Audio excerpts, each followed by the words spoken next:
Good morning, I'm Lori and welcome to Honest Aging.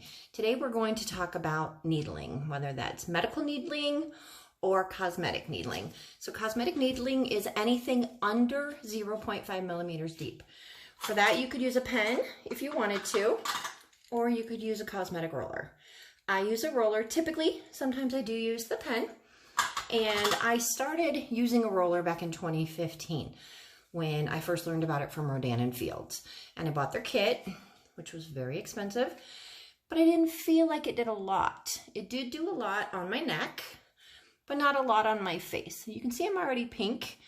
That's because I was starting a video and showing y'all how I do it, and then my nose started running and had to start over. So I'm going to show you again.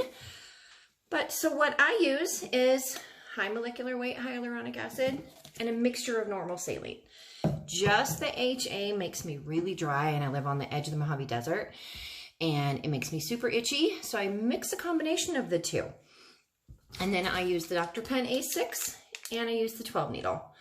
These should be sterilized, but just to be safe, I go ahead and I take the bowl that I am going to use for my concoction of HA and saline. I put alcohol in there, and I let my brush and the alcohol, head just sit in there for a while so that it gets clean, and then I dump it out, and then I mix my products together. And so you want to be very sanitary if you're doing you want to be sanitary anyway, but especially if you're doing 0.5 and deeper. You can see on the A6 there's a little arrow that makes it super easy to determine how deep you are. So I'm doing 0.5 today, and I am going to show you how I do it. So I turn it on, and I turn it on to one of the highest speeds because you don't want any kind of a drag, which will possibly make marks on your skin. You want it to move as seamlessly as possible. So I just get the brush, put some saline, HA, let's do a small section, turn it up.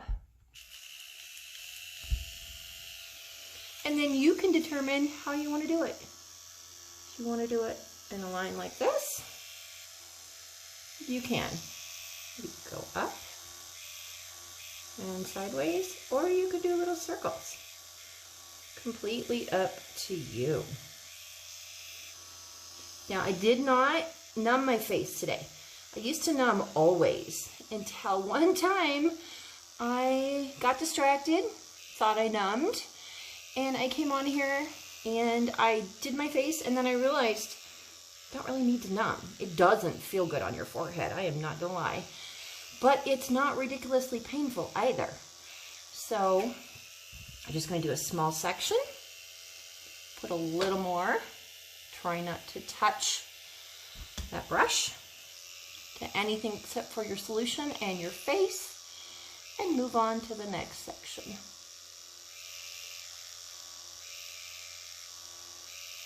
And I find if I do smaller sections that it doesn't dry as much, and I don't really have to go back over that section with the brush again, so I don't have to worry so much about contaminating my skin.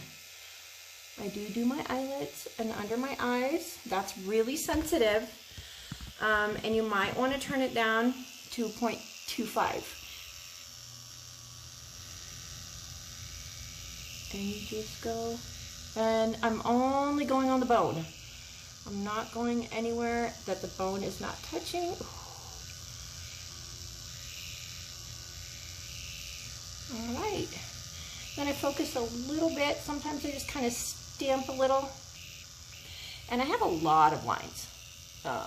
And a lot of these are actually sleep creases. This one right here is a sleep crease.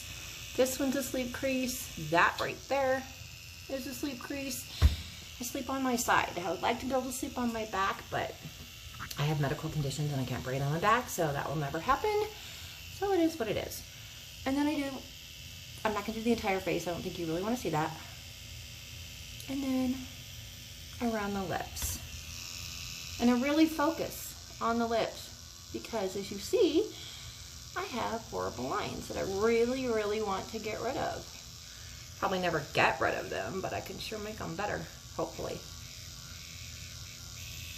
And I had a little skin cancer removed right there. So I'm hoping to kind of get rid of that scar.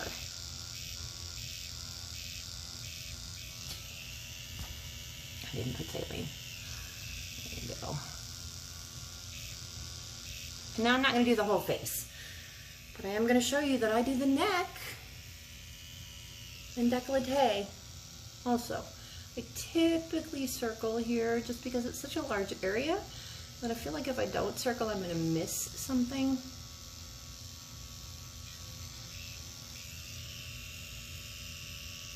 Next section.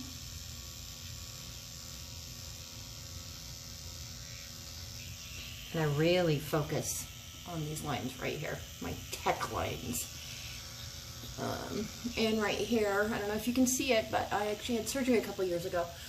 And this is the first time I haven't had a horrible scar. Barely scarred. It looks more like a wrinkle, but if I can make it look like less of a wrinkle, that'd be fantastic. All right, so I'm not going to show you my whole face because I'm sure you don't want to see that, but I go all the way down to the décolleté, which is why I'm wearing this pajama shirt. Then when I am done, I go back and I use the saline and I put it all over and the HA, and I put it all over my entire face. And that's it for today. I don't use anything else but these two products for the rest of the day. And then tomorrow I'll start adding back gentle products. Usually I stick with an oil or something for the first day-ish. Or maybe tomorrow morning I'll use some Aquaphor or something. But I don't add any actives for the first few days at least. And I am seeing a huge improvement. It's not perfect yet, but I will try and put in some before and after pictures, as I said earlier. I think I said it on this video. Maybe it was the one I messed up on. And that's it for microneedling. And I hope to see y'all again soon.